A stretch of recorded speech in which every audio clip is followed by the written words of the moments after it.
Let it never be said that I don't call myself out when mistakes happen. Yesterday we were talking a little bit about church hurt, and I happened to mention think about the parable of the seeds. At least in my Bible, it does call it the parable of the sower, not the parable of the seeds. It's one of those times where I disagree with people who put the Bible together, because if you remember, in the Bible, when they wrote all this stuff, there was no chapters and verse numbers. So the fact that this section and chapter is called the parable of the sower and not the seeds, well, frankly, that's based off someone else putting that title there. So let's take a look at it. Listen, consider the sower who went out to sow. As he sowed, some birds seed along the path, and the birds came and devoured it. Other seeds fell on rocky ground where it didn't have much soil, and it grew up quickly. Since the soil wasn't deep, when the sun came up, it was scorched, and since it had no root, it withered away. Other seed fell among thorns, and the thorns came up and choked it, and it didn't produce fruit. Still, other seed fell on good ground, and it grew up, producing fruit that increased 30, 60, and 100 times. And he said, let anyone who has ears hear and listen. And he said to them, don't you understand the parable? How then will you understand all the parables? The sower sows the word. Some are like the word sown on the path.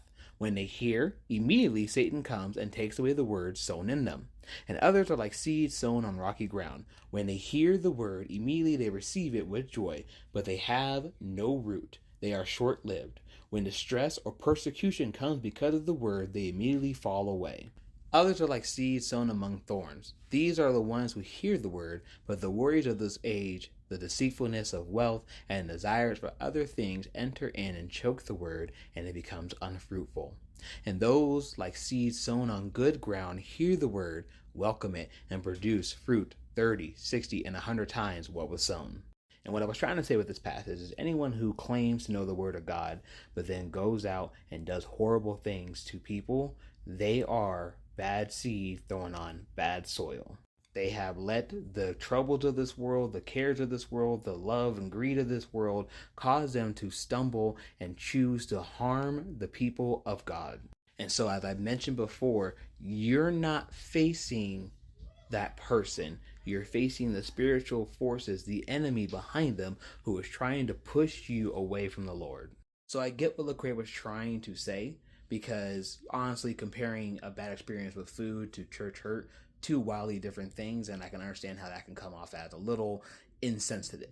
But that being said, thanks be to God that he continues to pursue us despite the fact that we let people and their issues and their influence in the darkness of this world push us away from him instead of drawing closer to him.